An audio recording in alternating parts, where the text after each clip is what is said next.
Okay, we ready.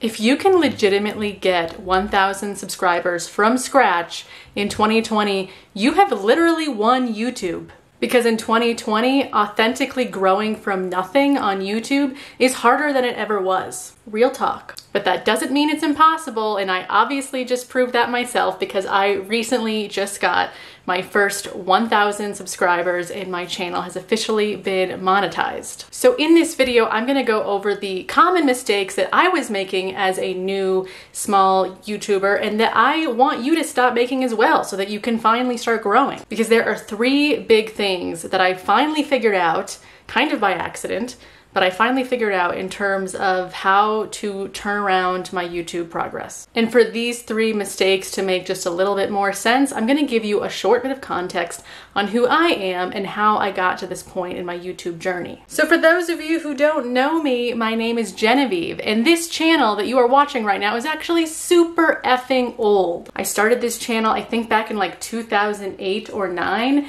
and I was just at that time randomly posting little videos that I filmed on my phone of French kids that I was au pairing for in Paris, France. At that time, I had no intention of like making a YouTube channel. That wasn't really even a thing back in 2009. I just genuinely was uploading these little videos for, you know, to include in my emails that I would send to family and friends back home so they could see the kinds of stuff that I was doing while I was in France. But weirdness upon weirdness, I had one of my videos go viral because in freaking 2009, like anything could go viral. You post like a picture of a dog just like smelling the wall and it would go viral with no title or thumbnail. After that video of my little French kids speaking English, I did get into my head like, hey, I would really like to actually like make more videos and be bigger on YouTube. And as YouTube grew and I kept using YouTube and watching other people's YouTube videos, I very much wanted to be a YouTuber. But I held myself back for so long. I would occasionally upload a little random video here and there throughout the years, but I didn't believe in myself to actually be a consistent, legitimate YouTuber because I thought I didn't look right. I was overweight at that time. I thought I didn't have the right equipment or the right background or blah, blah, blah. And so I waited and waited and waited until the summer of 2019, where I decided that I would turn my channel into a niche channel for intuitive healing and personal growth. This is also where we meet our first big mistake that I will talk about later. So anyway, I watched tons of other people's YouTube videos about how to grow a YouTube channel and how to get your first 1,000 subscribers, and all of their advice, I took it. The main one being that you have to be consistent. I took all that stuff and I was like, boom, I'm gonna make videos every two week, and I'm just gonna be consistent and keep pumping them out, and yeah, I'm gonna have this great big YouTube channel. Well, friends, it did not work out that way in the summer of 2019. I burned myself out after like 3 months of that because I was making tons and tons of videos, like 2 every week. That was like being like 8 videos a month, but nobody was watching my videos. And I totally didn't understand why. I thought I was following all the advice of other big YouTubers in 2019, and I thought that I was doing everything pretty much correctly. So I burned myself out and I quit. Fast forward to June 2020.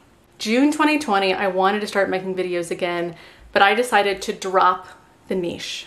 And I just made videos that were videos that I wanted to make that also I saw that there was a need for on the internet. So between June 2020 and now, which is, today is November 12th, 2020, I went from having like 100 subscribers that were like left over from all the years previously to over 1,000 subscribers. So in just 5 months, I not only got well over 7,000 watch time hours, I also got 1,000 subscribers. So something right started happening. And now that you know me a little bit better, I'm gonna get into exactly what 3 things I changed. And just one quick disclaimer, I am going to be brutally honest in talking about these mistakes. So please don't be offended as I go through these mistakes because they're very common and they are the thing that causes people not to grow, but sometimes people really don't like to hear this. And we are going to start with the biggest and also the least talked about mistake that people make on YouTube. And that is dedicating yourself to a niche that no one wants to watch or that no one can find. This one is hard for a lot of people to hear. But let me explain to you exactly what I mean here. A lot of really smart people join YouTube with like a business plan. Like before they've even started their channel, they've like mapped out like, you know, what their content will be about and, you know, what all the video topics are going to be and blah, blah, blah. And that sounds like a really smart thing to do. But if you haven't tested your content first, if you haven't tested to see if that niche is really viable and if people are actually going to find your content, if people are actually going to be searching for your content, then all of that like business planning that you're doing and all that dedication that you're doing to create this niche for yourself is lost work. It's not going to amount to anything. And I see this so much with people like me who come to YouTube and they want to have a personal growth channel or like a spiritual growth channel. In 2020, there is so much latent content that has already covered those topics.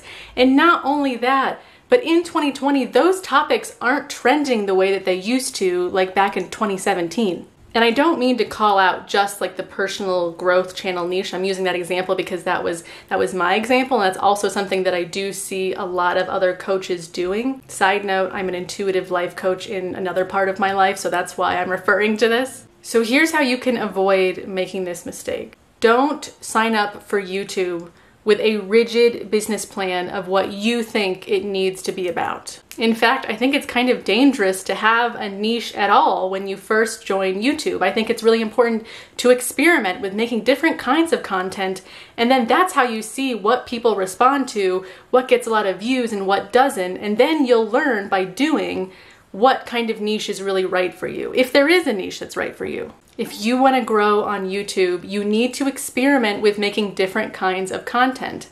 And not only that, here is the really important part of this little tip, is you need to try to make things that are about trending topics. When you're new, that's when it's most important that your content is searchable, because that's probably how most people are going to find you, is through SEO searches. And if you're posting about a really current trending topic or something that you know that a lot of people in this time, day, and age are really interested in, then you are much more likely to get found through search. If you're just posting a video about how to love yourself and you're expecting it to go viral, it's not. Unless you have a very creative, intriguing, and innovative way of doing it that will make you really stand out. But most people don't, and that leads me to my next big mistake that people make. The second huge mistake that I see so many people making is having both thumbnails and titles that are too safe, plain, or just generally not intriguing enough.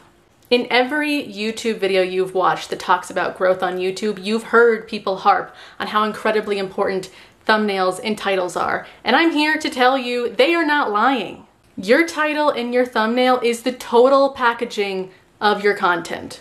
In fact, they are so important. I'd go as far to say that your title and your thumbnail are more important than your content. Yeah, I said it.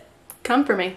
But the reason I say that is because if your title and your thumbnail are not appealing to people in the right way, it doesn't matter how good your video content is because no one is going to see it. It's hidden behind the packaging of the title and thumbnail. The best video in the world won't get watched if the title and the thumbnail don't sell it really well. So to get more specific, here's the thing that I personally see that is the biggest mistake that people make with the title and thumbnail. It's that they often tend to be very safe, and a lot of people tend, especially with the thumbnail, they tend to go more for aesthetic than they do for pulling the viewer in with intrigue. Keep that word intrigue in your mind when you're creating both your titles and your thumbnails. Ask yourself, would I want to click on this video if I just randomly found it online? And you have to obviously take a lot of your own bias about yourself out of it, which is hard.